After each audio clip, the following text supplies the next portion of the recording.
Hola, buenas tardes a todos los que estáis presencialmente en la escuela y a todos los que estáis también siguiendo el evento en online.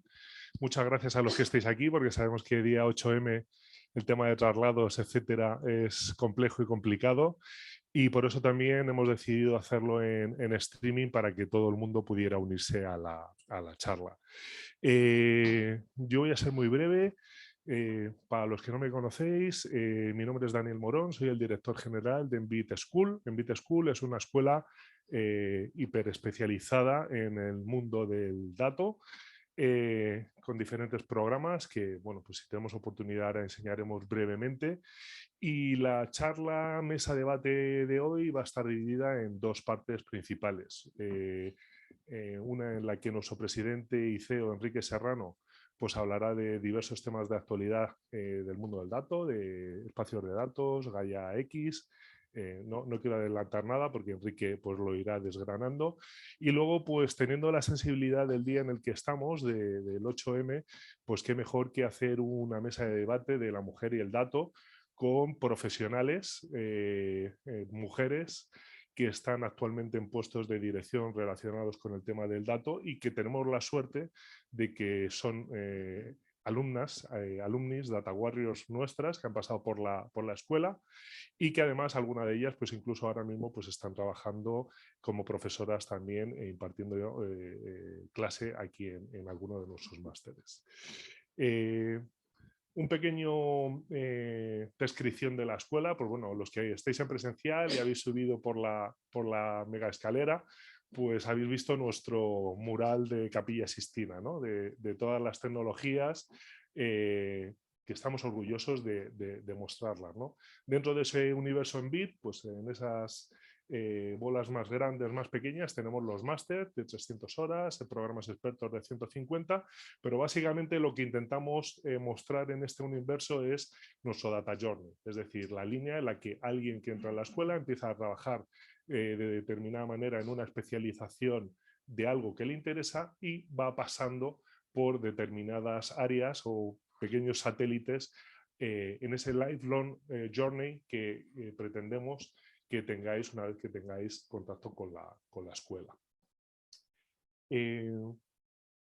Esta es un poco, lo tenéis aquí, porque es un poco el moto de la escuela y es como nos gusta centrar un poco la misión, visión de la escuela, pues tres grandes bloques. Pues en un primer momento el que hemos comentado, ese Data Journey, esos itinerarios formativos que cada vez van a ser más ágiles desde el punto de vista de que tenemos estos máster, programas de expertos, pero ya estamos realizando bootcamps, estamos realizando programas especializados de fines de semana, de 2 días, en los cuales tenemos un poco, la anterior, por favor,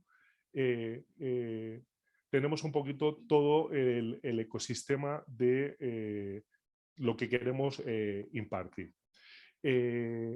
Ese Data Journey, unido a que siempre estamos muy pendientes de nuestro Talent Factory, de las ofertas reales que hay en el mercado, de los puestos relacionados con el dato que actualmente están sin cubrir, nos hace tener esa combinación de intentar éxito de carrera, de career success, de que todo el mundo que viene a la escuela pues tiene un índice de empleabilidad de entre el 95 y el 100%, en muchos de los casos incluso antes de finalizar el máster. Por eso Talent Factory, los expertos del sector, nuestros socios que son expertos en el mundo del data, dinámica, Conodata, nos aportan pues, la vibración, el pulso del sector y nos ayudan a definir por lo que son los programas de formación que impartimos en la escuela que están ajustados en concreto a lo que el sector está demandando actualmente. Y por último, pues bueno, esos expertos, ese staff que tenemos, más de 80 a 100 profesores que están trabajando con nosotros, entre ellos pues Laura, que también podrá contar su experiencia como profesora en el máster de People Analytics, nos hace que expertos en el sector nos estén aportando ese estar a la última y ese cutting on the edge y estar hablándole de tú a tú al alumno y estar comentándole la situación del sector y en qué hay que formarse para tener ese éxito profesional. Esto lo tenéis en la web, o sea que os invito a que paséis y lo podáis ver. Y lo que más orgullosos nos sentimos es de ese staff, ¿no? De esos industry insiders que llamamos, que no son claustro, no somos como otras escuelas de negocio en las que hay un claustro docente más estable, sino lo que nosotros estamos intentando buscar siempre es gente, profesionales que estén en el contacto en el mundo del dato en su día a día y quieran venir a compartir con nosotros esa parte. Entonces, Data Journey, Industry Insiders, Talent Factory, lo que genera es esa comunidad del dato de profesionales de reconocido prestigio que nos están ayudando en esta tarea. Os invitamos igualmente a los que estéis aquí en presencial o en online hay un apartado dentro de nuestra web que es el Talent Factory, que lo rellenéis, es un chatbot realizado por como tarea final por alumnos de la escuela en ese tema de practicidad que estamos haciendo, que identifica cuáles son tus habilidades digitales, en qué momento estás, en qué momento podrías estar y qué vacantes puedes cubrir con determinadas formaciones y saltos retributivos de empleabilidad con lo que se está haciendo actualmente. Y nada más, simplemente pues ya antes de dar paso a Enrique, pues bueno, comentaros que estamos a punto de iniciar nuestra convocatoria de marzo, algunos de los programas en su 14ª, 15ª edición, es decir, que desde 2014 pues tenemos una larga trayectoria en muchos de los programas y invitaros pues a que visitéis la página web para ver nuestros máster de People Analytics, Deep Learning, Inteligencia Artificial, Cloud Computing, etcétera, que pues tanto José Ruiz, nuestro director comercial, como el equipo que tenemos asistiendo en web, igual que los directores de programa, están encantados de resolver las dudas y profundizar en un one-to-one conversaciones para que podáis hacerlo. Y nada más, con todo esto quiero dar la palabra a Enrique Serrano, nuestro presidente y CEO, que va a hacer una charla de 30 minutos en relación a temas de espacio de datos. Gracias. Muchas gracias, Daniel, y bienvenidos y bienvenidas a todos los que estáis aquí, a los que estáis también en conexión. Y bueno, pues yo creo que es un día especial de celebración, pues por ser el Día de la Mujer, en el que yo creo que fijaros, los datos ayudan mucho a que podamos chequear, a que podamos analizar, a que podamos ver ese equilibrio y el poder de alguna forma pues asegurar, es decir, un bienestar para todos, evidentemente para las mujeres y para que se logre ese equilibrio en el que todos deseamos, ¿no? No solamente con los planes de igualdad, sino con una igualdad pues, de derechos, de manera de pensar y sobre todo de manera de actuar. Yo aquí la verdad que me siento de telonero porque no soy el protagonista, las protagonistas son las tres chicas, las tres mujeres que van a venir después y que nos van a permitir pues debatir alrededor del dato y la mujer, el dato y la sociedad, cómo el dato de alguna forma nos tiene que ayudar pues a ser mejores, ¿no? a ser más felices, a que hagamos de este mundo pues un mundo más agradable para todos, ¿no? Y el dato lo que ayuda pues es a tomar más decisiones, mejores decisiones y acelerar, es decir, en cuanto más decisiones tomemos, pues de alguna forma estamos acelerando procesos, si lo vemos desde el punto de vista empresarial o también desde el punto de vista personal, cuantas más decisiones personales tomamos, pues estamos acelerando también el ciclo en nuestra vida. Yo creo que fijaros, el gobierno de España lo ha llamado la nueva economía del dato y yo creo que ahí, pues, honestamente han sido inteligentes en pensar que efectivamente hay una economía alrededor del dato y que esa economía alrededor del dato va a mover y mueve, yo diría que nuevos negocios, algunos en los que ni siquiera habíamos pensado. Es verdad también que todo esto también viene de Europa, ¿no? Y que de alguna forma, desde el punto de vista de la tecnología y de algunas tecnologías en concreto que podemos hablar, por ejemplo, la microelectrónica o todo el mundo cloud, pues claro, alguien pensó en Europa, oye, no nos podemos quedar atrás. Es decir, aquí, pues si hablamos de investigación o de I+D+I, o hablamos de papers, o hablamos de incluso inversión, pues tenemos un bloque que es Estados Unidos y por otro lado tenemos otro bloque que es China.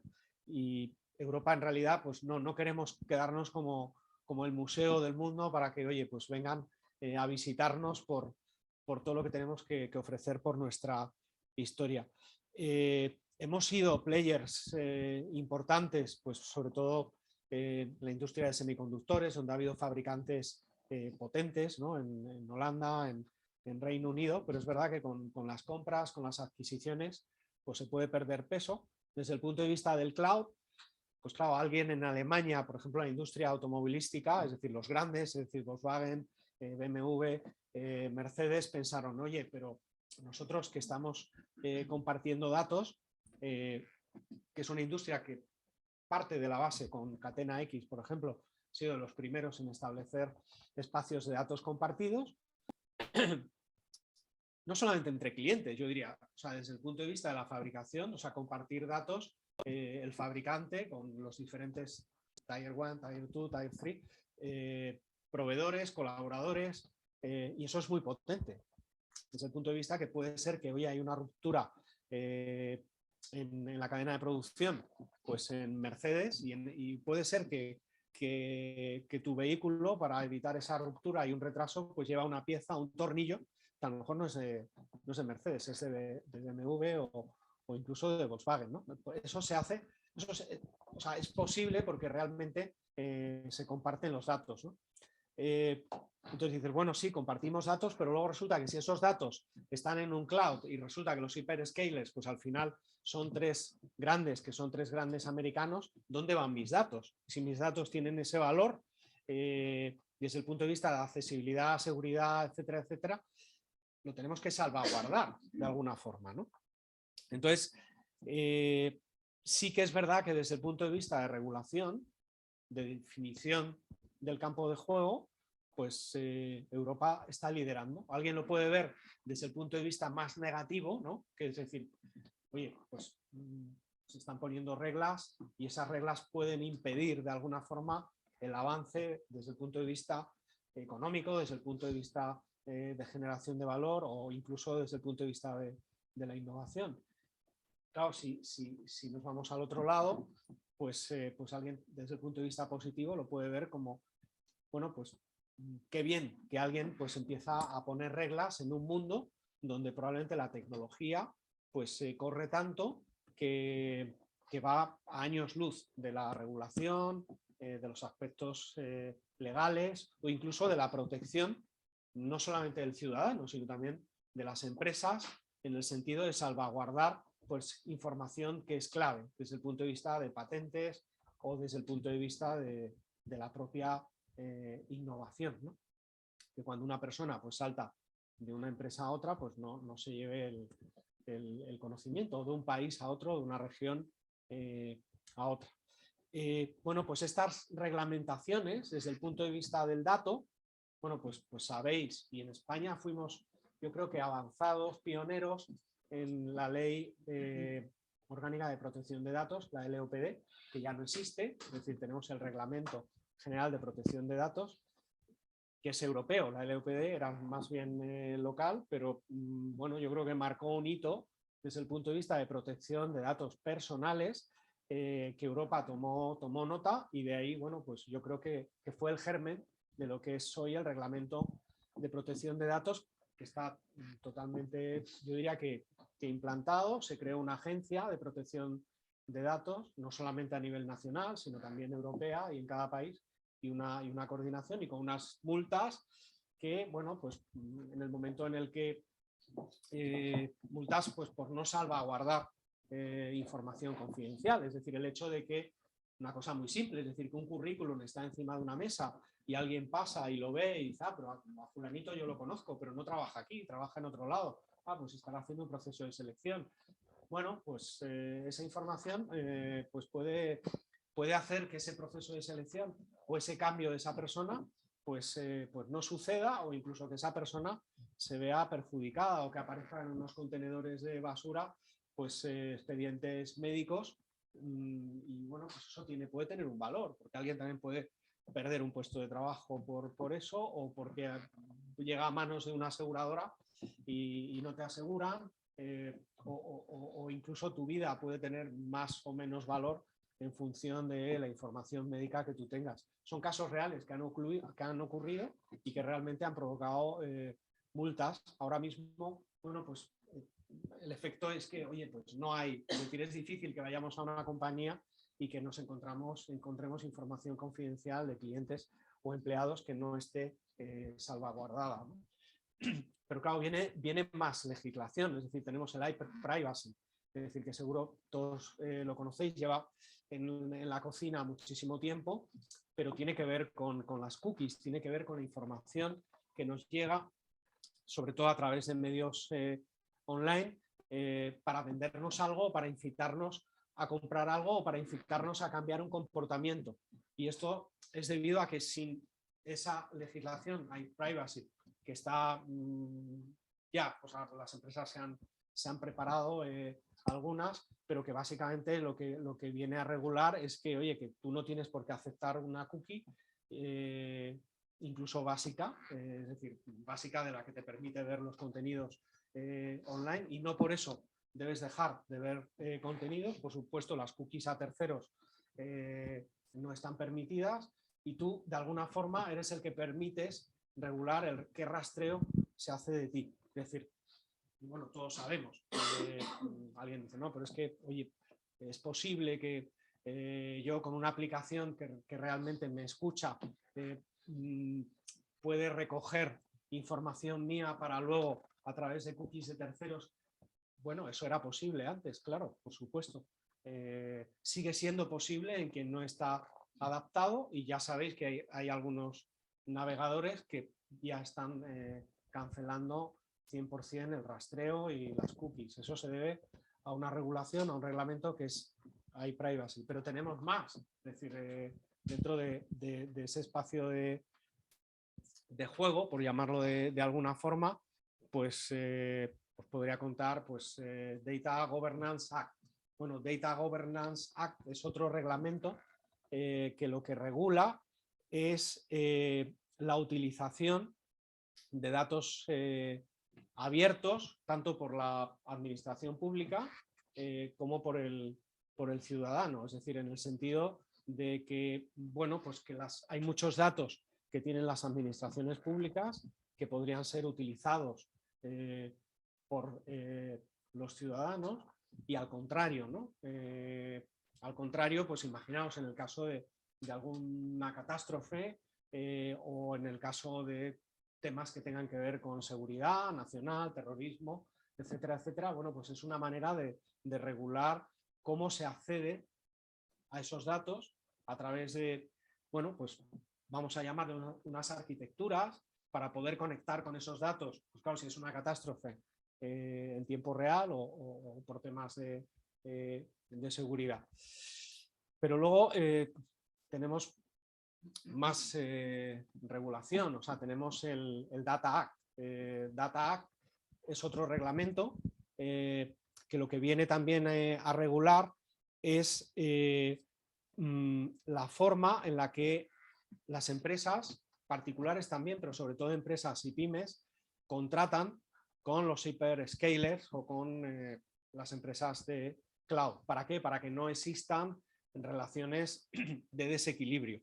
Y sobre todo también para que en el momento en el que tú quieras saltar de uno a otro, no tengas barreras de salida en uno o de entrada en otro. Esto es muy importante, es decir, porque claro, se da el caso de que se puede llegar a una relación de excesiva dependencia cuando tú estás subiendo todos tus procesos. Pongámonos en el caso de una empresa, que subimos todos nuestros procesos a un cloud y que puede llegar un momento en el cual es imposible que saltes de ese cloud a otro, porque solamente la migración de todos esos datos, procesos, aplicaciones, pues te hace que sea imposible. Con lo cual, han generado una relación, vamos a llamarle, de esclavitud. Entonces, esta reglamentación lo que pretende es facilitar ese trasiego entre unos operadores de cloud y otros, que haya más libertad, que haya menos concentración en los tres grandes, que todos sabemos, a Google por un lado, Amazon Web Services por otro y Microsoft con Azure por otro. Aunque hay otros, estos son los que dominan de alguna forma pues casi la mayor parte del mercado. Y luego pues tenemos la joya de la corona, por decirlo de alguna forma también, que es el AI Act, es todo el reglamento de inteligencia artificial, que también está en la cocina, pero está pues para salir ya. Es probable que se hablaba de abril. Bueno, yo creo que durante este año puede salir hacia afuera, y es un reglamento que lo que permite, o sea, que lo que su función principal es regular el uso final de no solamente algoritmos, yo diría que cualquier desarrollo analítico que permita a través de los datos tomar decisiones de manera automatizada o diría semi-automatizada. Con lo cual, bueno, aquí ha habido yo creo que bastante discusión a la hora de definir inteligencia artificial, y aquí se le ha dado muchas vueltas a este reglamento. Al final se ha conseguido una definición que yo creo que es bastante amplia, en el sentido que es, oye, pues cualquier mecanismo, vamos a llamarle mecanismo, que analiza datos de manera masiva para tomar decisiones de manera automática o semiautomática, como os decía, pasa por el reglamento, y lo que define pues son unos niveles de riesgo. Es decir, hay algoritmos o inteligencia artificial que se la considera inadmisible, es decir, pues porque utiliza datos que tienen que ver con la identificación o perfilado de personas, con técnicas, pues por ejemplo, biométricas, es decir, donde, bueno, pues está totalmente prohibido. Luego hay una definición de alto riesgo, hay una definición de riesgo mediano y bajo riesgo. Y todo lo que no entre dentro de ese, bueno, pues de estas definiciones, pues de alguna forma estarían libres o no serían, no estarían cubiertas por esta legislación. La parte de alto riesgo, pues tenemos todo lo que tiene que ver con analítica pues, de datos que tengan que ver con, pues, por ejemplo, asignación de préstamos, créditos a las personas, con discriminación por tema laboral en procesos de selección, alto riesgo, todo lo que sea detección, o mejor dicho, identificación por imagen. Alto riesgo es, pues quizá en España lo usamos menos, pero hay otros países que es bastante habitual, pues los lectores de retina, por ejemplo, pues es alto riesgo, etcétera, etcétera. ¿Esto qué va a suponer? Pues lo que va a suponer es que en todo lo que se considere alto riesgo va a haber una certificación, es decir, va a haber una evaluación primero y una certificación. Para eso es para lo que se lanza la AESIA, es decir, la Agencia Española de Supervisión de Algoritmos, que sabéis que recientemente, creo que en el mes de diciembre, pues se otorgó la sede entre muchísimas que participaron y concursaron a Coruña. En La Coruña hay un ecosistema de inteligencia artificial formado por la universidad, hay una cátedra pues muy importante que lidera Amparo Alonso, En Coruña hay una red de startups y yo diría que incluso pymes en inteligencia artificial potentes. En su día, pues el ecosistema que se creó alrededor de Inditex en Arteixo, desde el punto de vista de tecnología, es potente, con lo cual, bueno, pues reúne condiciones como para que la agencia esté allí. Ha competido duramente, yo diría que con Granada, probablemente a corta distancia, o con Alicante, y bueno, pues la verdad que un montón de ciudades que se han presentado. Y bueno, pues aquí, sobre todo los proveedores, es decir, el mercado, las empresas que desarrollen analítica avanzada, pues tienen que ponerse las pilas con el reglamento, y algunas pues incluso tendrán que recurrir a procesos de consultoría para entender bien, bueno, no solamente los proveedores, o sea, también todas las empresas grandes y pequeñas que generan analítica avanzada deberían estar pensando ya desde hoy en toda la algorítmica que estén produciendo, si va a ser AI compliance o no, porque van a tener que pasar por un proceso de auditoría y de certificación, donde va a haber órganos independientes que se van a encargar de determinar, oye, pues en qué medida el algoritmo, que aunque esté calificado de alto riesgo, se puede poner en funcionamiento, y qué medidas correctoras en caso de que pueda haber pues alguna falla o que realmente ese riesgo o alto riesgo que está calificado de tal manera pues pueda llegar a cumplirse, ¿no? Va a haber multas también importantes, yo diría que mayores incluso que las del reglamento de protección de datos, es decir, pueden llegar hasta el 6% de la facturación anual, 30 millones según las determinaciones que se den. Y por otro lado, y ya para terminar y ligándolo con cómo habría mi intervención, todo lo que tiene que ver con economía del dato, hay un factor que va a ser una palanca, yo diría que especial, que son los espacios de datos. Y esos espacios de datos industriales son los que van a marcar parte del crecimiento o del ecosistema de la economía del dato.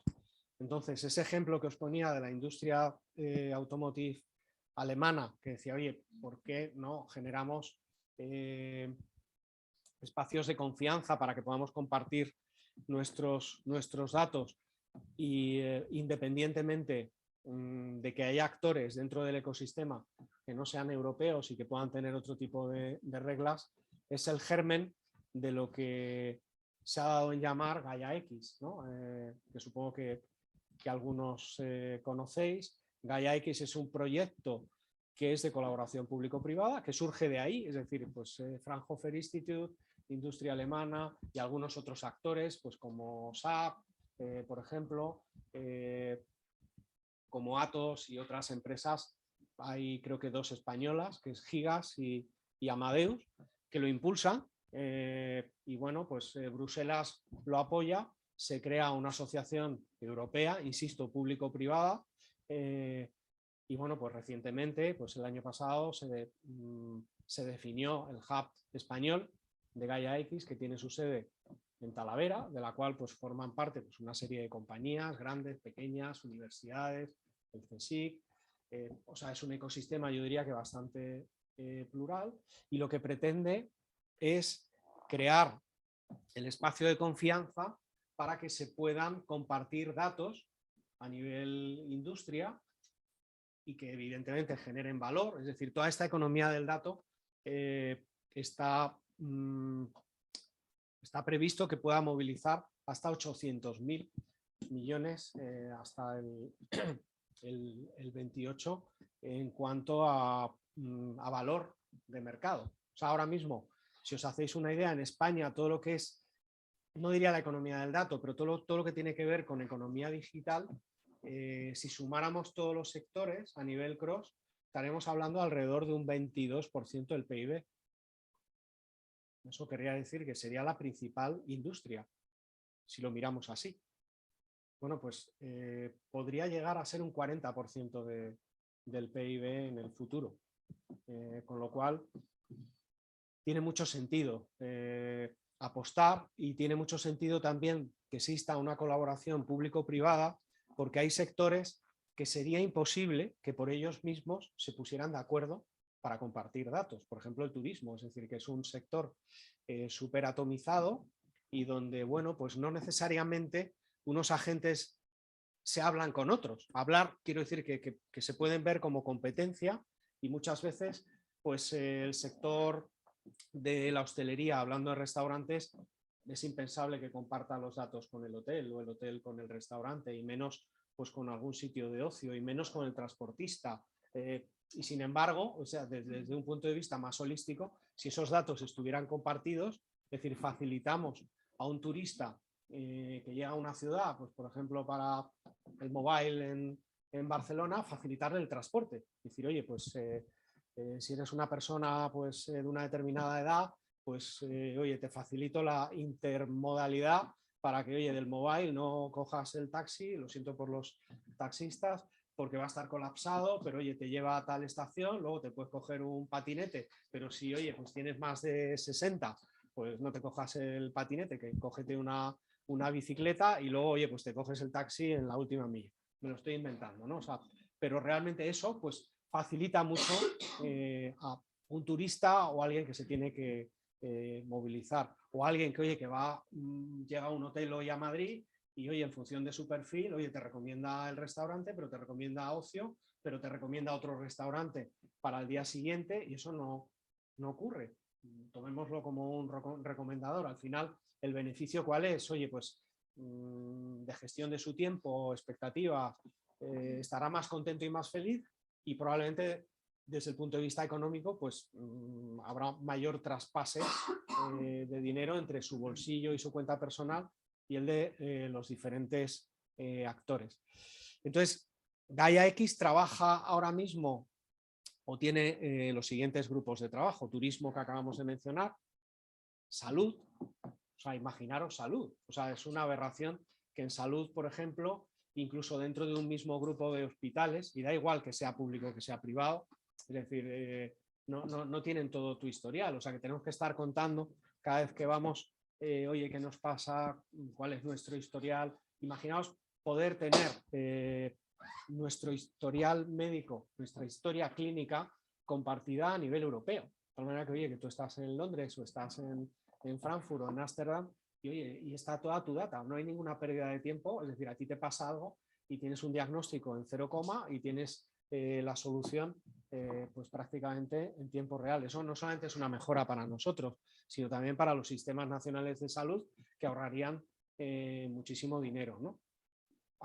Esto es más complejo, es decir, pues porque aquí entran pues temas en España, pues imaginaros 17 autonomías con las ciudades, o sea, no es fácil, pero hay que crear mecanismos para que haya interoperabilidad en los sistemas, haya unos conectores, unas ETLs, unos JSON comunes, es decir, para poder conectar, es decir, que realmente a la hora de poder exportar o importar datos se hagan con una semántica, con unas características que hagan que esos datos puedan ser compatibles en un modelo de datos para luego poderlos analizar. Tenemos movilidad, es decir, también es muy obvio, oye, si imaginaros ahora mismo, quien más datos tiene probablemente de movilidad a turismo, pues son las líneas aéreas o los gestores aeroportuarios como AENA o Amadeus, por ejemplo, que tiene muchísimos datos. Si esos datos estuvieran compartidos entre todos los agentes, imaginaos el valor, ¿no? En industria, es decir, hay otro grupo de trabajo que es lógicamente más heterogéneo, porque, oye, son varias industrias. La definición de industria, o sea, por ejemplo, turismo, pues considero que es más un sector que una industria. Entendamos industria como industria productiva, y agro también, o sea, el sector agro, que también es atomizado y donde la cadena de valor es compleja. Fijaros ahora todo lo que está ocurriendo con el tema del pricing, de los precios, es decir, en qué tramos suben los precios. O sea, si suben los precios aquí quién es el que se está beneficiando, es decir, con una economía de datos compartidos habría un mayor equilibrio, es decir, el pricing probablemente tendríamos más posibilidades de tener un pricing que fuera de alguna forma justo, ¿no? Entonces, yo os animo a que sigáis todo esto, o sea, sigáis todas estas reglamentaciones, sigáis también Gaia X, y sobre todo los que estéis en empresas, que es, o sea, evidentemente a nivel particular es más difícil seguirlo, que sigáis todo lo que tenga que ver con la oficina del dato. Somos uno de los pocos países que tiene un Chief Data Officer. Oye, eso es muy importante. Es decir, ya lo debería haber en cualquier empresa. ¿Por qué? Pues porque hay unos objetivos de poner en valor el dato y de crear ese ecosistema de confianza para que podamos compartir los datos de manera segura. Y a partir de ahí, es decir, ¿la economía aquí dónde está? Hombre, la economía está porque esto va a impactar en esos procesos y en las cuentas de resultados, y la economía está porque va a haber un marketplace de aplicaciones de consumo de datos y de compra-venta de datos. Es decir, va a haber datos que serán públicos, que serán abiertos, que serán gratis, pero va a haber otros datos que se pagará por ellos. Y se va a pagar por datos que de alguna forma te ayudan a mejorar en tu toma de decisiones y a dar en la diana. Con lo cual, desde el plano también de todos aquellos que estéis pensando en esa economía yo sé que muchos de los que estáis aquí pues ya sois data science o sois data engineers o data analysis, pero pensar que en un análisis que hizo Dinámica hace unos meses, pues había en aquel entonces 2085 puestos de trabajo sin cubrir, de data engineer, data analyst y data scientist, perdón, y cada día se están generando 45 puestos nuevos, con lo cual, y esto va increciendo, lo cual quiere decir que alguien que apueste, pues puede transformarse y puede introducirse en esta nueva economía del dato que puede llegar a suponer un nuevo sector, con lo cual, pues ojo al dato, ¿no? Y hasta aquí era lo que os quería contar, con lo cual, Daniel, te dejo. Luego, si queréis, podemos debatir un poco más o cualquier duda. Pues te invito a que te quedes en el sofá rojo. Y nada, damos parte a la segunda parte del evento, el que hemos titulado La mujer y el dato. Y pues os animo por favor a ir sentándose en las butacas a Ángela Llama, que quiero presentarle. Es Industrial Services Director en Scalian y además pues, ha sido exalumna nuestro en el máster en Big Data, Cloud Computing y Analytics, con lo cual pues doble orgullo de que está aquí. Laura Sánchez, que actualmente trabaja en BBVA en el departamento de IT, en el departamento de People Analytics, y está a cargo de HR Projects, Processes and Talent Management. Además, Laura pues, también ha sido exalumna nuestra en el programa experto en People Analytics, y ya damos el doble tirabuzón a ese Industry Insider que comentamos al principio, porque ella ha sido esa alumna y empieza con nosotros en el claustro como Industry Insider en la escuela, con lo cual pues, os muestra ese ciclo virtuoso que estábamos comentando, de gente que pasa por aquí, que se ilusiona en el tema del dato, se profesionaliza en el mundo del dato, trabaja en el mundo del dato y ahora pues comparte con el resto de alumnos sus experiencias y forma a nuevas generaciones, y todo eso en una edad, como veis, muy joven. Eva Hurtado, Deputy Director, Research and Studies en Exceltur, y también orgullo para la escuela porque es exalumna del máster en Data Science y programa experto en Deep Learning. Entonces, a las tres, bienvenidas.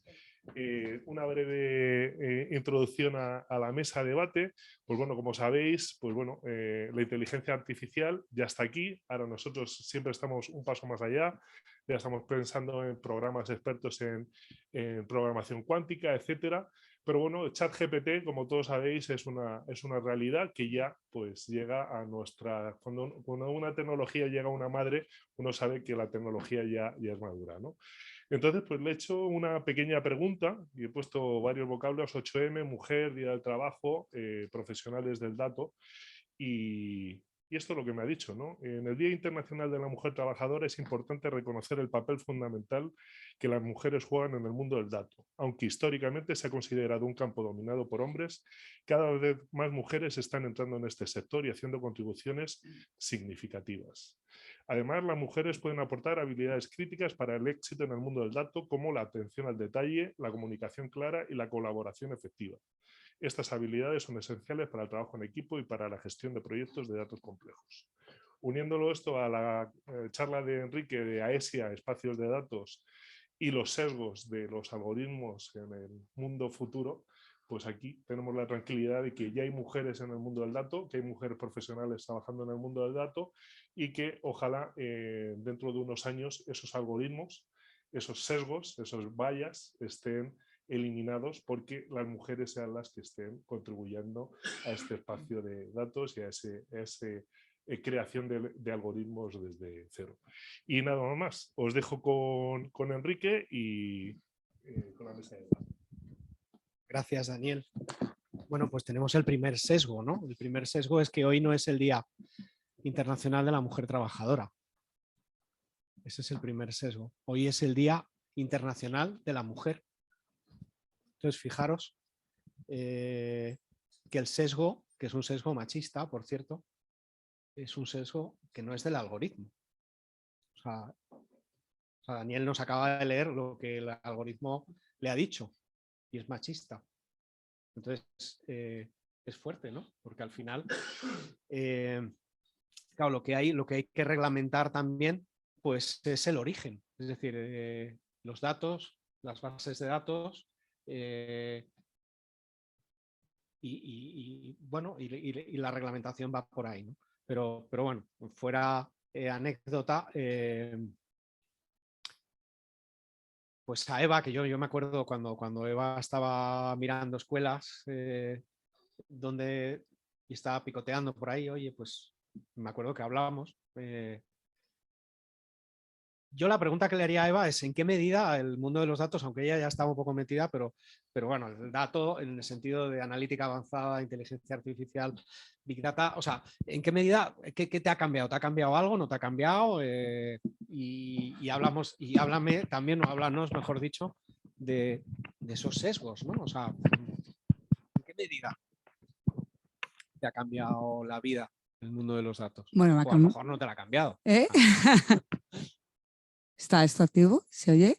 ¿Se oye bien? Bueno, en primer lugar agradecer a Envit la invitación, porque siempre venir a Envit es una alegría y es un motivo de aprendizaje seguro. Y además me llevo deberes, ya. Pues tengo que seguir a Gaia, X, tengo un montón de cosas, Enrique. Tienes que seguir. Efectivamente. Y nada, por responder ahora a tu pregunta, ¿no? Yo venía trabajando en el mundo del dato desde históricamente, es decir, tengo una trayectoria profesional muy larga. Mi formación es economista, pero dentro de la economía soy de la rama de cuantitativa, econometría, los raritos del grupo, y más en aquellos momentos y en un momento en el que salgo de la carrera donde realmente trabajar con este perfil es muy complicado, es decir, voy a ser departamento de estudios de un banco, una consultoría avanzada, un banco de España, y sin embargo yo apuesto por seguir, ¿no? Trabajando con datos, seguir formándome, ¿no? Y empiezo por carrera, es decir, hago mis cursos de doctorado en economía aplicada y empiezo a ver técnicas ya mucho más avanzadas de lo que te proporciona un grado, ¿no? Que es donde tienes una especialización de un año en metodologías cuantitativas, econometría. pero bueno, digamos que nunca he dejado de trabajar con datos, nunca he dejado de tener ese pensamiento analítico y nunca he dejado de pensar que la herramienta evolucionaba y que las cosas siempre se podían, aunque ya funcionaban, se podían hacer mejor, ¿no? Y siempre he tenido esa ambición intelectual de mantenerme formada, ¿no? Y de repente llega este boom, ¿no? del Big Data, ¿no? Que bueno, es un boom más marketingiano que otra cosa, ¿no? Porque ya existía una evolución y empiezo a formarme, ¿no? Y coqueteo, como dices tú, con otras, con otras formaciones, primero online y sin itinerario a lo mejor, y en BID me proporciona un itinerario claro. Es decir, un entendimiento de mis necesidades de formación y una aplicación muy práctica de lo que estaba estudiando. Entonces, o sea, ¿cómo me ha cambiado? Soy una mujer mucho más pragmática trabajando con datos, es decir, mucho más concreta y mucho más productiva y con un sentimiento mucho más de pedagogía del dato, de entendimiento de traslación, ¿no? De qué hay detrás de todo el ciclo del dato, es decir, me ha dado una ampliación de horizontes que tengo que controlar. Mi instinto es seguir abriendo nuevas ventanas, pero bueno, por serte concreta, me ha dotado de unas herramientas, lo comenté en su día, he desaprendido mucho en todo este proceso, ¿no? de maneras de hacer y de maneras de entender, ¿no? el trabajar con datos y en continuo aprendizaje y poniendo a la práctica todo lo que puedo. Claro. Fijaros, ella venía del mundo del dato, pero tomó yo creo que sabias decisiones, ¿no? Es decir, oye, irme a un mundo en el que hay menos datos, ¿no? O sea, el mundo financiero hay quizá demasiados datos, lo que pasa que no, a veces no se analizan todos o bien, ¿no? Y sin embargo, el mundo del turismo, pues, bueno, ahí la verdad que había o sea, había altas posibilidades, ¿no? Porque estaba todo por hacer, ¿no? Sí, de hecho yo entro, o sea, mi primer contacto con el mundo del turismo, porque yo antes paso por consultoría, pero mi primer contacto entro justo antes del 11S de una empresa como Amadeus. Entonces, imagínate, es decir, la necesidad de información, de una información que trabajaban internamente en sus reportes de SAP para ver el budget, el forecast mensual. De repente, esa información tan valiosa la tuvimos que poner en valor del día a la noche, es decir, ¿no? en una frecuencia diaria, con una georreferenciación a nivel mundial. Y eso fue interesantísimo, ¿no? El ver la capacidad que tenía el dato para la toma de decisiones diarias, ¿no? Porque el sector se cayó como se ha caído ahora en pandemia, ¿no?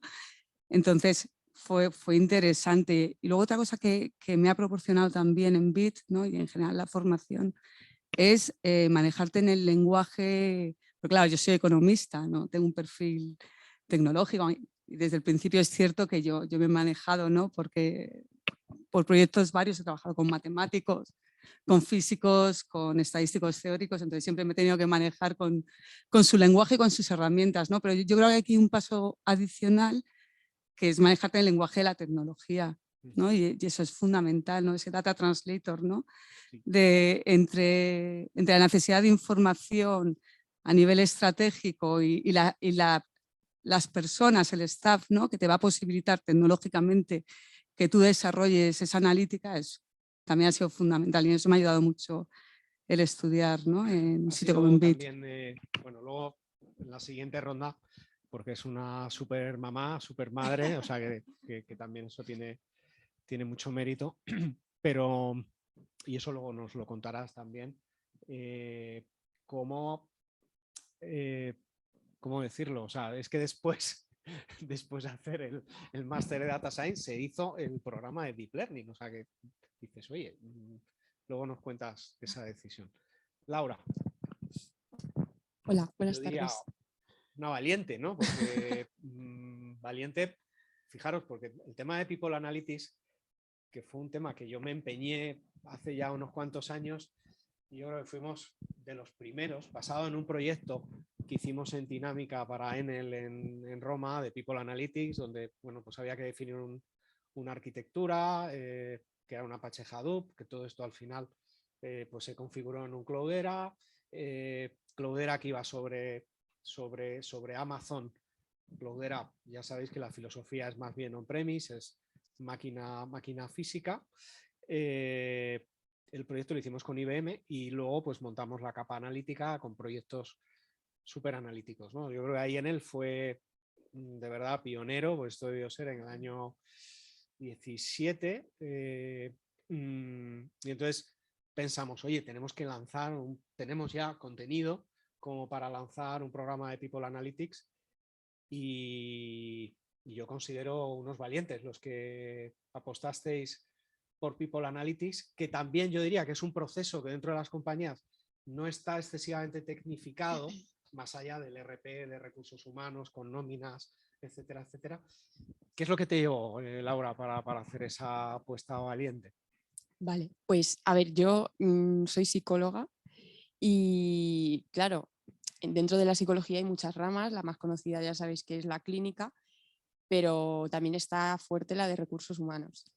Y siempre estaba ahí el tema de recursos humanos, la empresa y desde la autónoma, que es donde yo estudié, pues sacan un pequeño curso de experto en recursos humanos y ahí me adentro en el mundo de recursos humanos y organizaciones.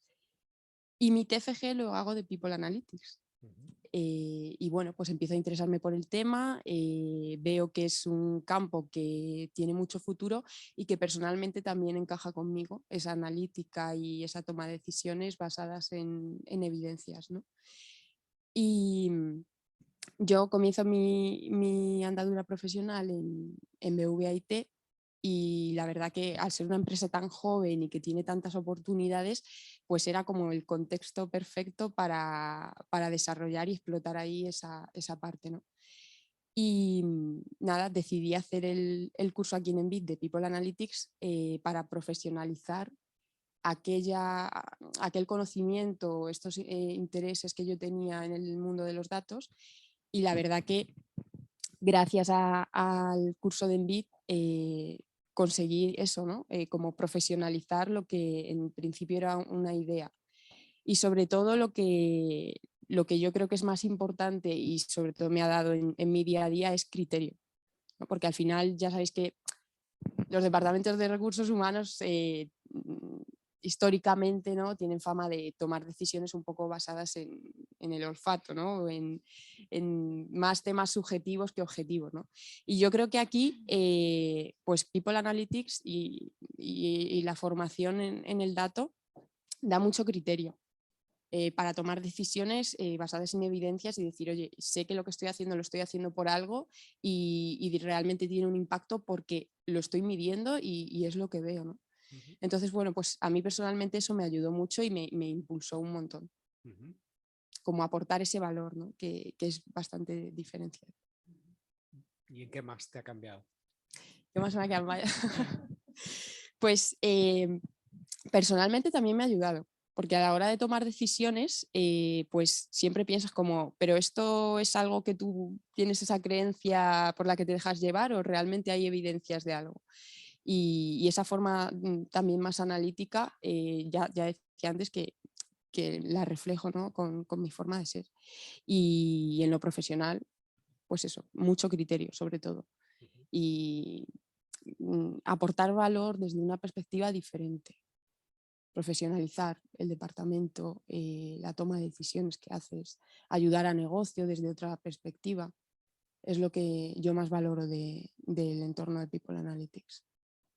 Fijaros, también es un ejemplo de cambio y de transformación y de ser alumna, pues es profesora también en People Analytics y luego pues es verdad que estás en una institución como BVA pues que cuida mucho por el talento, por la tecnología y probablemente pues estás en un sitio magnífico, ¿no? En el sitio ideal. Sí, buenas manos. Eso es. Muy bien, muchas gracias. Gracias. Pues Ángela, otra campeona que cuando yo la conocí, pues cambiaba de residencia porque vivías en Alemania, creo, ¿no? Pero también yo creo que luego poco tiempo más tarde cambiaste incluso de compañía y bueno, ya no te sigo preguntando por más cambios, pero ¿en qué te ha afectado a ti todo este mundo de la data y ha sido tan Sí, sí, ha sido ha habido cambio. revolucionario, porque Sí, sí. en el caso de Eva ha sido casi una revolución, ¿no? Venía del tema, bueno, yo creo que más del data mining, la econometría y tal, pero sí que dio un salto cuántico, pero en tu caso...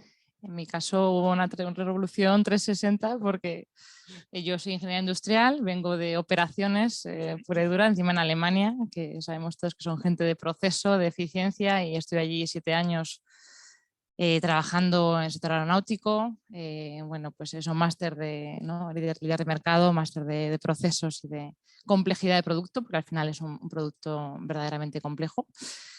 Pero claro, es una industria madura, estandarizada, con referencias claras de lo que es la eficiencia, donde el reto del talento es distinto, o el reto del conocimiento es distinto al que nos encontramos hoy en el mundo de los datos. Entonces, estuve liderando con equipos ciertos proyectos de innovación, de transformación digital, y vi el impacto que tiene eso en cualquier empresa, bueno, pues a todos los niveles, ¿no? Entonces, está orientado al dato, en cierta medida. Hablamos de integración de piezas de cabina del avión de forma rápida para poder prevenir posibles conflictos luego en manufactura. O sea, hablamos digamos, de una especie de no gemelo digital, porque no hay simulación ni hay dinamismo, pero sí que pues, hay cierto uso, ¿no? Anticipación desde el punto de vista de la calidad, cadenas de suministro complejas, etcétera. Entonces, bueno, tanteé un poco lo que nos puede ofrecer, ¿no? La innovación y el mundo del dato en la industria, y en ese momento además pues tenía ganas yo ya estaba en gestión, ya no hacía la operativa el día a día, estaba orientándome, ¿no? A curiosidad del mercado, fuera del mundo industrial, incluso del mundo aeronáutico, y estaba en Hamburgo en ese momento y decidí pues volver a Madrid. Y bueno, pues lo hice coincidir con empezar el máster, que me acuerdo hablando con vosotros, con José, ¿no? Pues en marzo, ¿no? Que empecé el máster, bueno, pues viendo un poco si podíamos cuadrarlo todo, ¿no? con la mudanza, y bueno, pues empecé. Entonces, ¿en qué me cambió? Me incorporé a Scalian, que es una empresa de consultoría que en España bueno, pues ha tomado una posición claramente orientada a los datos, desde el Big Data, modelos predictivos, ¿no? Al final tiene una visión clara de apostar por este conjunto de conocimiento.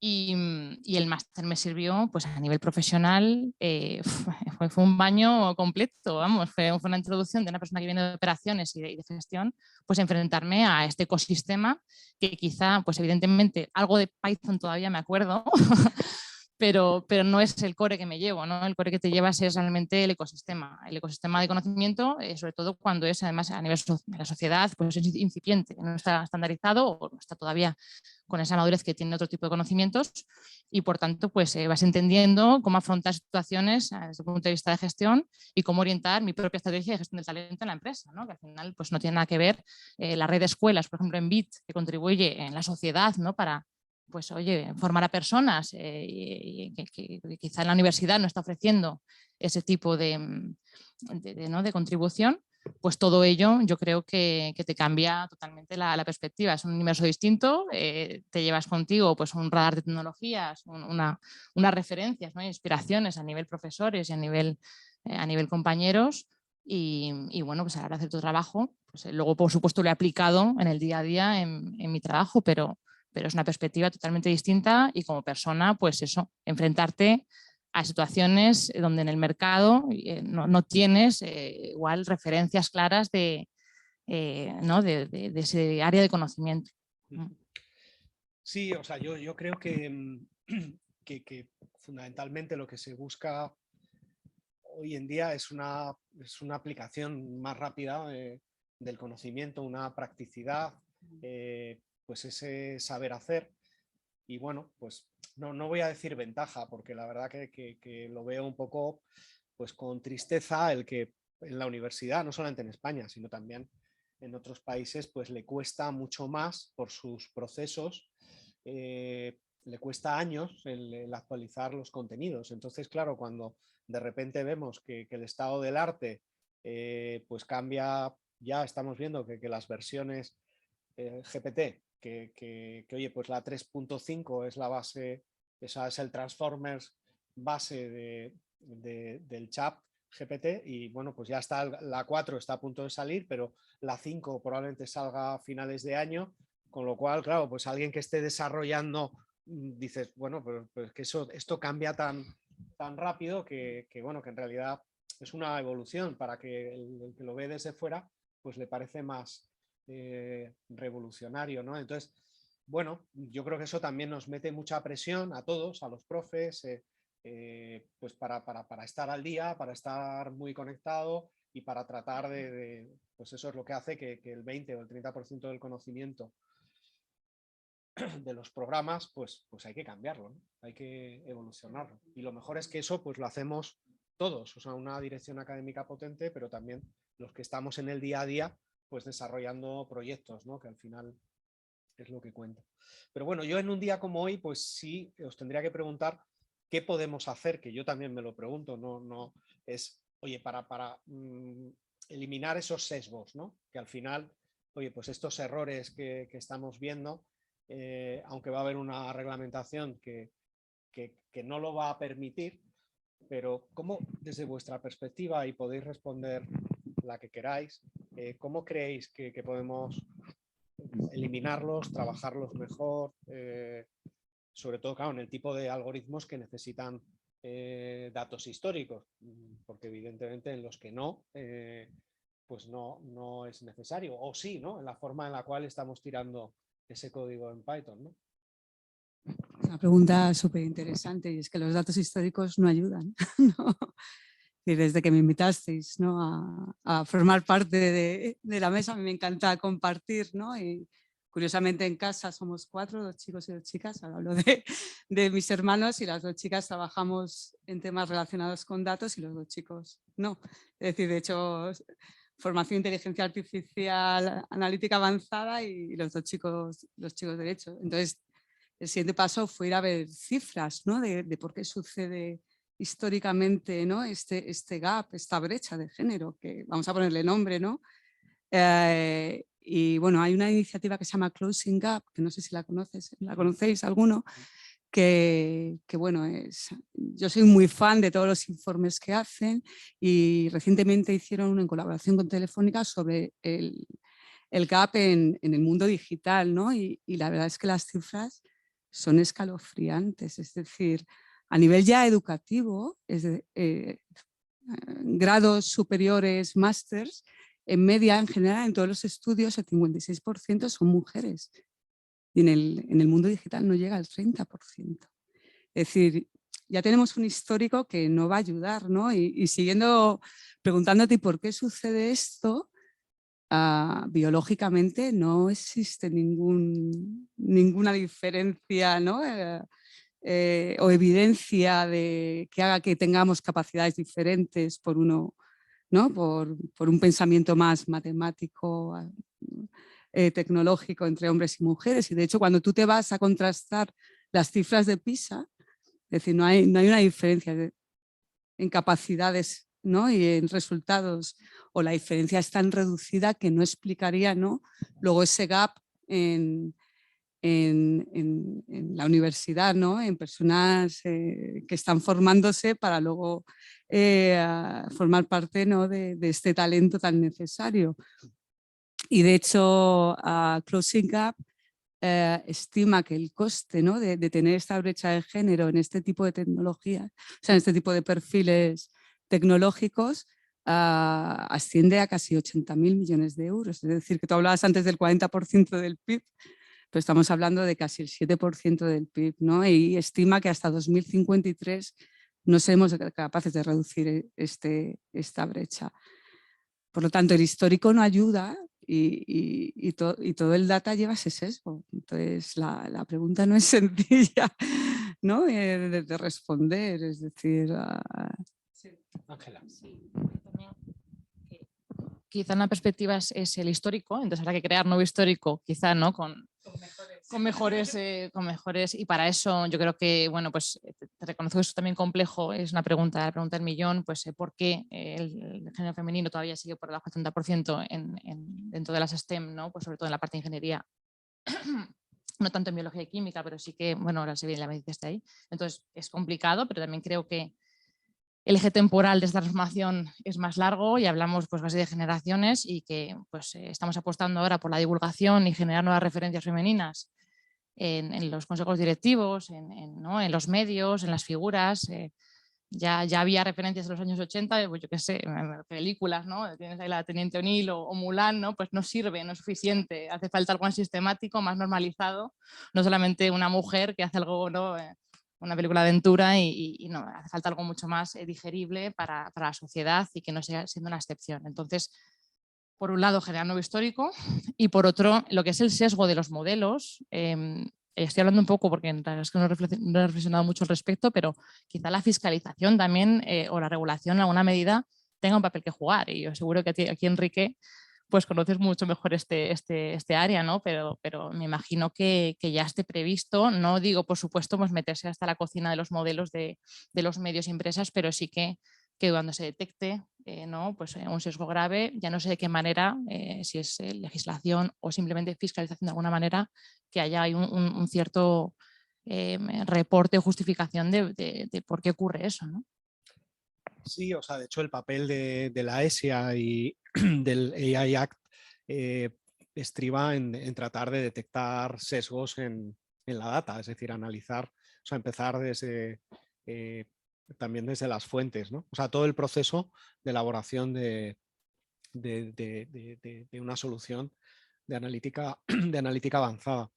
Y luego sí que es verdad que cada vez más se están huyendo de los históricos, pero también es verdad que incluso en el mundo del retail, y bueno, está aquí Luis, que sabe mucho de eso, pues probablemente históricos de retail de hace, probablemente del 19, de salida de caja, no sirva para nada. O sea, no te permite analizar nada del comportamiento del consumidor, porque a lo mejor, oye, pues ese comportamiento del consumidor, pues a partir de 2 años ha caducado, ¿no? Entonces, sí, yo creo que la legislación está ayudando, igual que en la parte que tiene que ver con Reglamento General de Protección de Datos, pues oye, que no puedes almacenar un currículum más allá de 1 año, ¿no? Con lo cual, oye, tienes que tirar toda la base de datos. Pero también pensemos que yo creo que el Deep Learning, el Machine Learning, lo que nos ha traído también es esa parte de algoritmos, vamos a llamarle, no supervisados, es decir, aprendizaje por refuerzo, es decir, que al final, oye, pues programar una rumba, pues no te lleva, es decir, el algoritmos de conducción autónoma, en teoría, es decir, no necesitan datos históricos. O sea, lo único que, bueno, pues también desde el punto de vista del programador, pues el programador no solamente os diría por un tema de género, también por un tema de cultura. Es decir, pues puede imprimir diferencias, porque las diferencias culturales, pues en Asia, en Middle East, en Estados Unidos, pero si es Norteamérica o es América del Sur, pues pensamos de manera diferente, y tenéis los ejemplos por los cuales, es decir, simplemente por cambiar de idioma, es decir, un asistente te da respuestas diametralmente diferentes, como sabemos.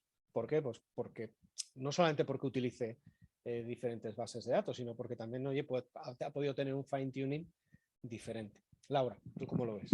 Sí, pues aquí yo lo que veo es que el contexto es súper clave, ¿no? Porque, por ejemplo, cuando hacemos analítica de personas en recursos humanos, pues claro, por ejemplo, analítica de rotación.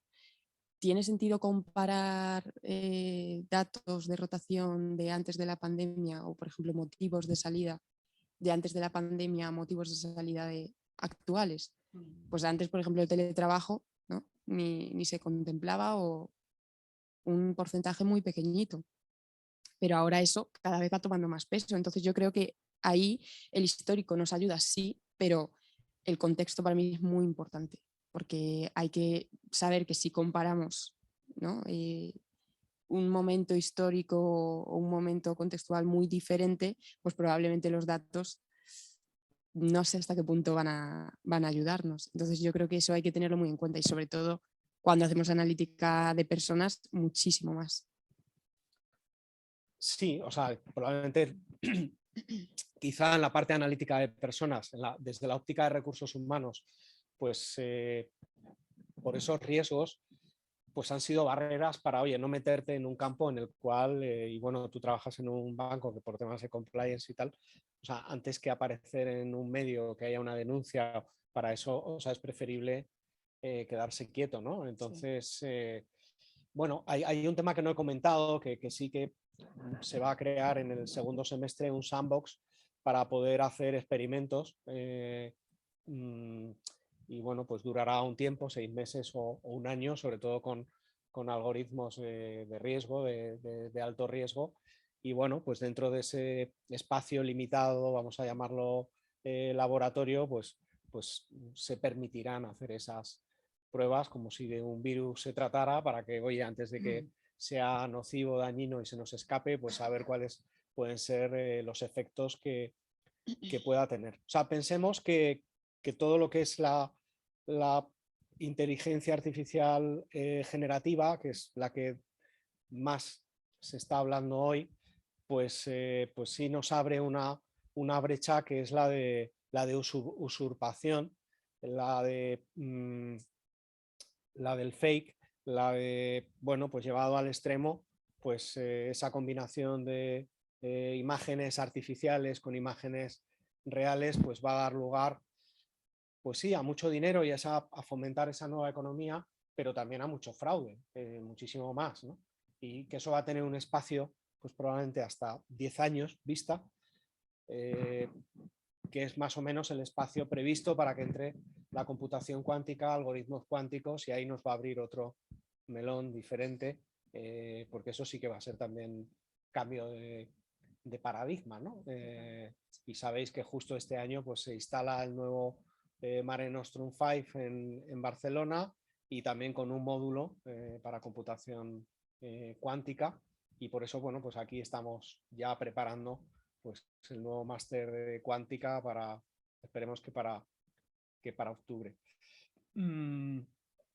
Desde el punto de vista de compartir datos, y desde el punto de vista de generar valor a partir de ese mezclar unos datos con otros, o sea, ¿cómo lo veis? O sea, ¿creéis que va a ser algo factible? ¿Creéis que va a haber barreras en el sentido de que va a haber personas, sectores que no quieran compartir, pues porque, oye, pues quieren atesorar ese valor? Esa economía del dato basada en la compartición, ¿cómo lo veis? Pues así de inicio, complicado. ¿Por qué? Tú estás en un banco. No, yo pienso que tenemos que avanzar mucho en estos temas, y me parece una noticia fantástica que se haya comenzado a trabajar en ello.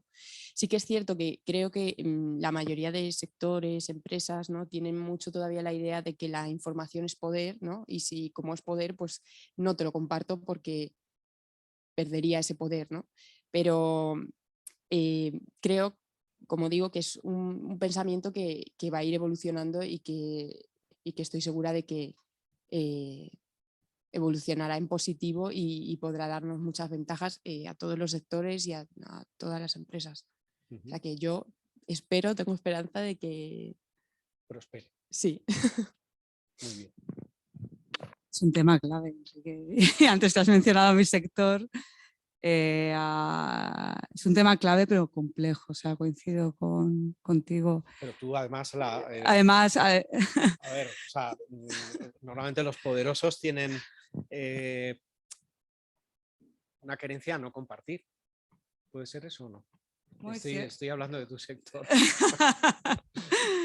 Bueno, es cierto, yo creo que todo empieza por pequeñas pruebas piloto, ¿no? Y yo creo que desde Exceltur, bueno, digamos que yo trabajo, Exceltur representa toda la cadena de valor turística, entonces representa a la gran cadena turística. Es cierto, y dentro de nuestros asociados, el primer ejercicio real o piloto de compartir información de una manera más amplia lo generó la pandemia.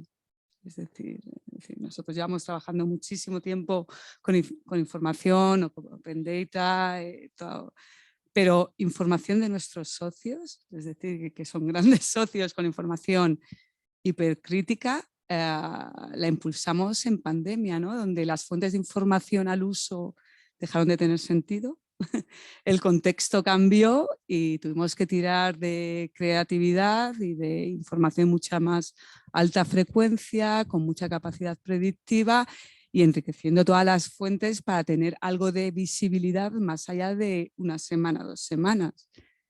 Entonces, yo creo que eso nos llevamos de la pandemia, esa pequeña prueba piloto, ¿no? que proporcionó ese retorno a todos los socios que compartieron información, ¿no? A partir de ahí, llevar este pequeño ejercicio a toda la cadena de valor turística me parece una labor titánica, ¿no? Porque no solo está muy atomizado, sino que las realidades son muy diferentes, muy dispersas por dimensión de empresa, por subsector, por localización. Entonces yo voy a seguir a Gaia X y toda mi colaboración de verdad para intentar fomentar, ¿no? Que se lleve a cabo esa colaboración. Pero yo empezaría por algo chiquitito, por una pequeña prueba piloto con información que ya es muy útil, ¿no? Que mencionabas tú de movilidad, es decir, empezaría por algo sencillo, ¿no? O en un destino concreto, ¿no? Que también es una forma más sencilla de comenzar. Bueno, ahí en tu sector lo que pasa es que el plan está trazado, es decir, hay un componente 14, hay 3.400 millones de euros.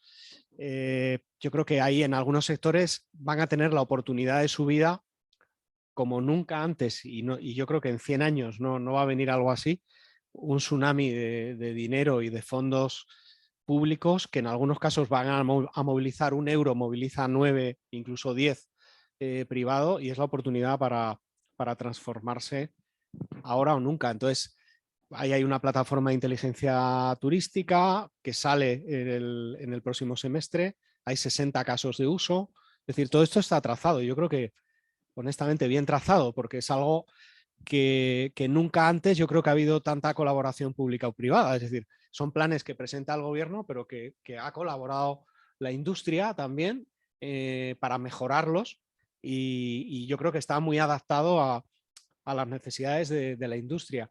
Y aquí no pensemos en términos políticos, pensemos en términos prácticos.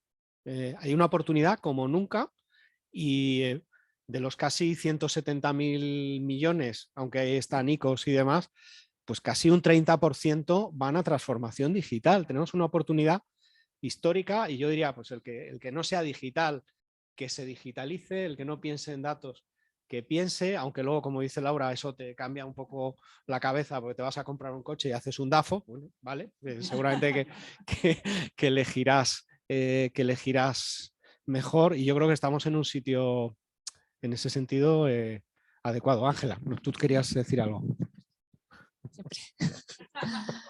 No, iba a decir que economía del dato, los datos son un activo más, entonces por inercia yo creo que las empresas, la inercia es no compartir, porque al final pues tienes, como decías, ¿no? Poder, información, tienes un activo, vaya.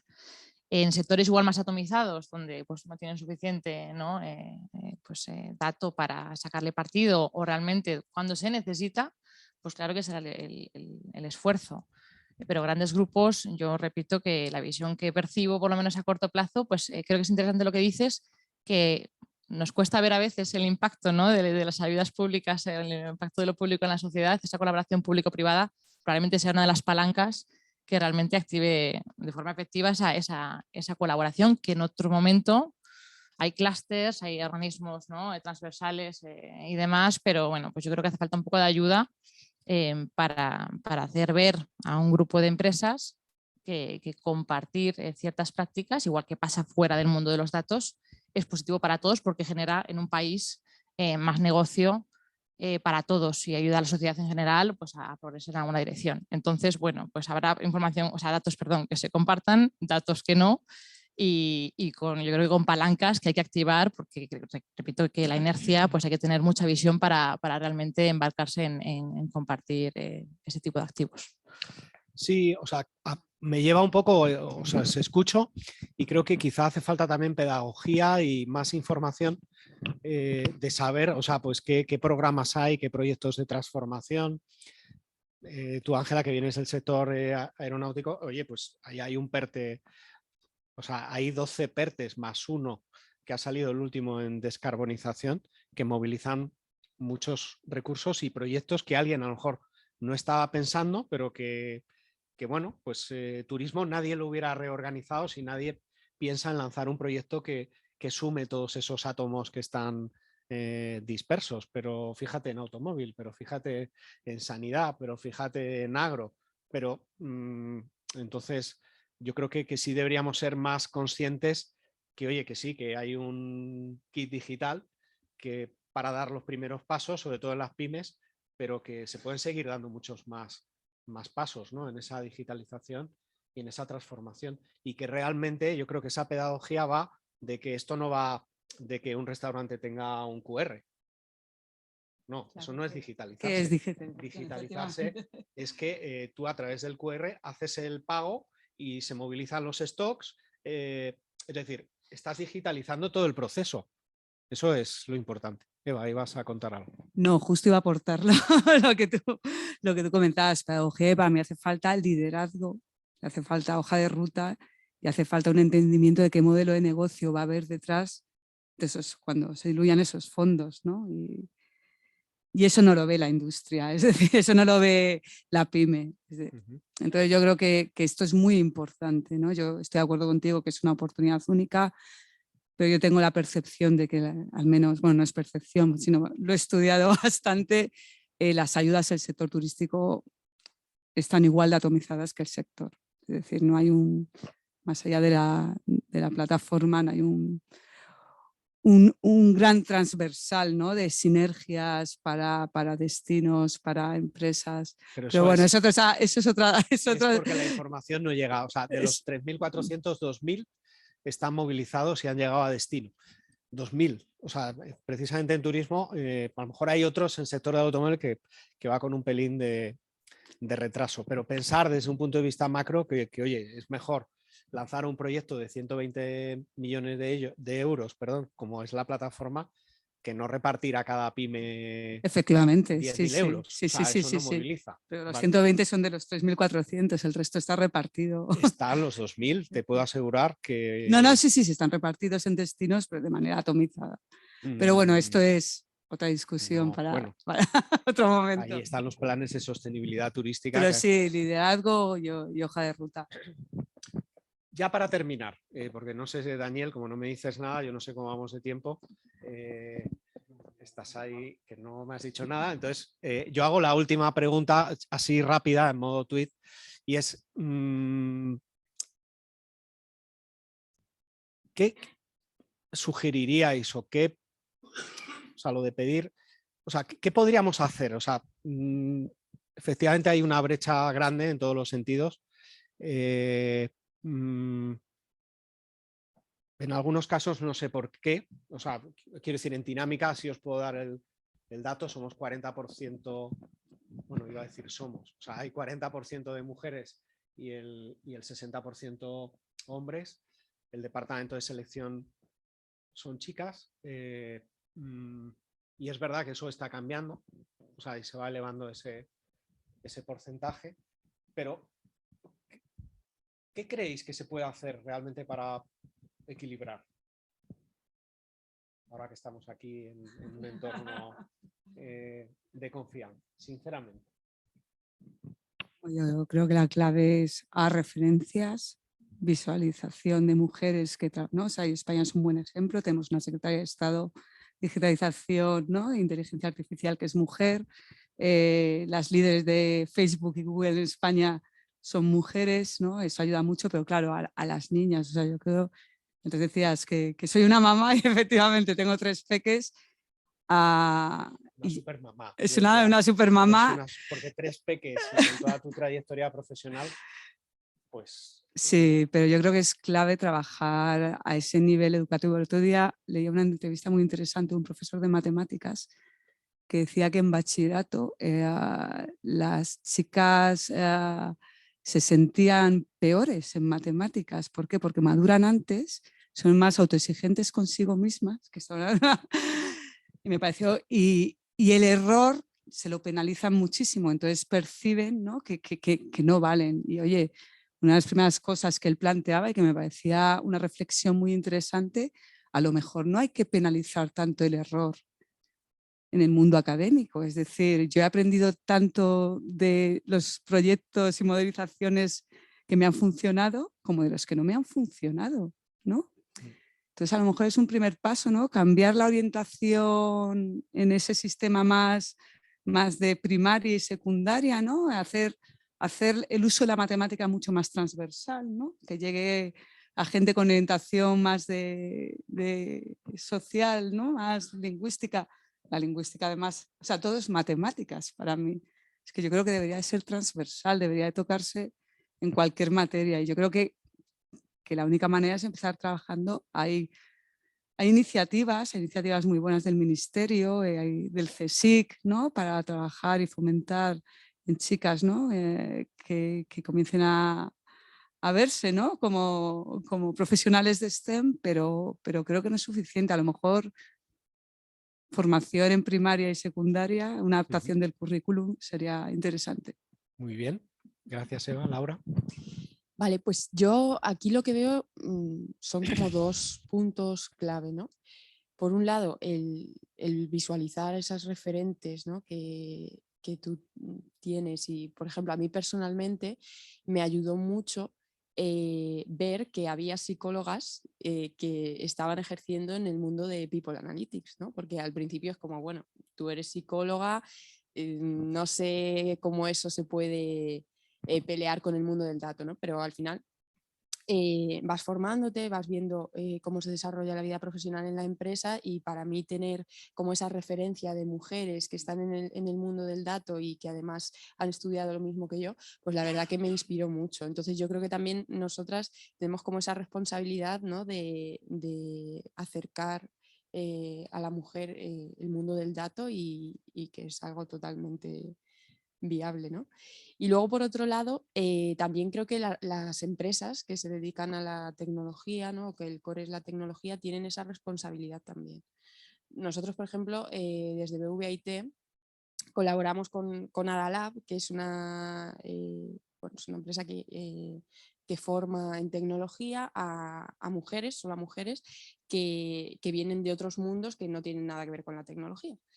Y claro, las capacitan, ¿no? Y luego tú como empresa, ¿no? Pues tienes ese compromiso, esa responsabilidad de contratar ese talento y darles esa oportunidad, ¿no? De materializar ese esfuerzo y digamos, ese cambio, giro profesional. Entonces, creo que es una responsabilidad mutua y creo que poco a poco, con ese compromiso, pues las cosas pueden ir cambiando y el dato, ¿no? También puede ir cambiando. Muy bien. Gracias, Laura. Exacto. Ángela. Yo creo que es un proceso ligado al cambio cultural, entonces es muy complicado, ¿no? Asentar expectativas a corto plazo de que va a cambiar. Como estoy de acuerdo en que el foco en las edades tempranas, porque luego no nos llega, ¿no? El funnel a la universidad no llega, que no llega a la empresa, entonces ¿qué expectativa vamos a tener si hace 10 años no han iniciado ese proceso? Entonces, yo creo que en primer lugar, no entorpecer ese cambio cultural y favorecerlo, continuar con lo que estamos haciendo, que es pues justo divulgación, poner foco en, oye, pues rompernos la cabeza de cómo hacer para que se despierte ese interés, seguir divulgando, seguir analizando, oye, cómo se comporta, ¿no? El sector profesional en las empresas. Y bueno, y seguir, ya te digo, creando referentes, porque yo creo que tenemos todo a favor. Tenemos un cambio cultural que ya está empezando, sé que ya ha empezado, vaya, y además tenemos una demanda de este talento que está en incremento, especialmente en España. Entonces, si antes teníamos pues, solamente una tarta muy pequeñita, pues es mucho más complicado jugar, ¿no? Con las referencias, con la divulgación, y ahora esa tarta aumentando, por tanto, pues está a favor todo de que veamos en unos años pues una mayor porción de talento femenino en las empresas.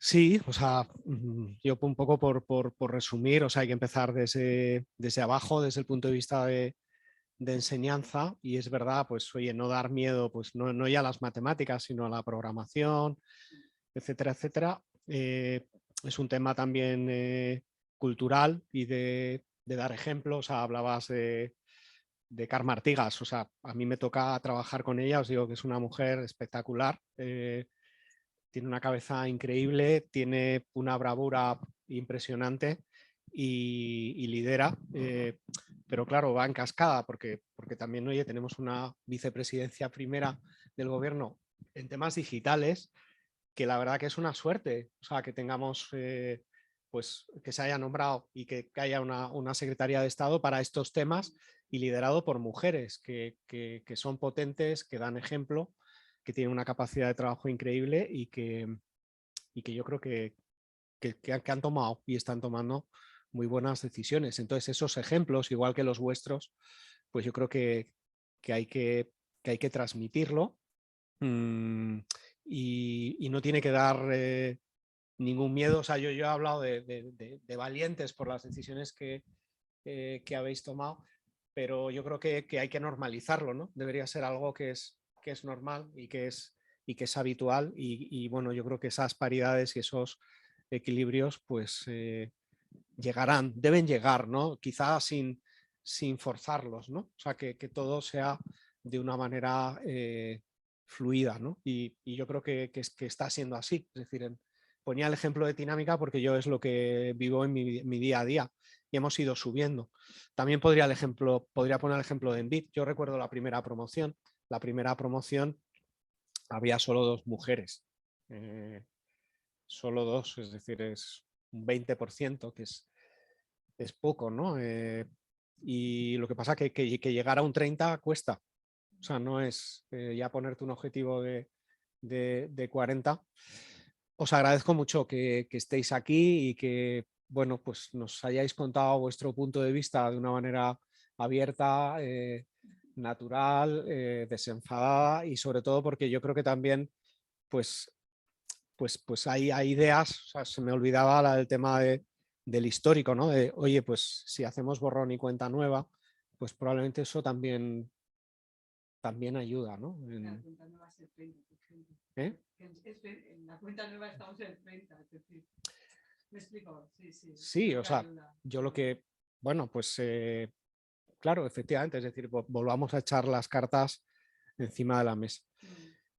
Bueno, tenemos la oportunidad de seguir conversando, hablando ahora con un refresco, un vino, una cerveza, no sé, Daniela, que nos va a invitar y seguimos conversando y seguimos hablando y agradeceros a los que estáis aquí, a los que estáis en el más allá, bueno, cerquita también, pues el que nos hayáis seguido y bueno, yo creo que volvemos a recuperar la senda de los eventos que hacíamos en Envid, que no tienen otro objetivo que compartir ideas, conocimiento y experiencia. Correcto. Un aplauso, muchas gracias.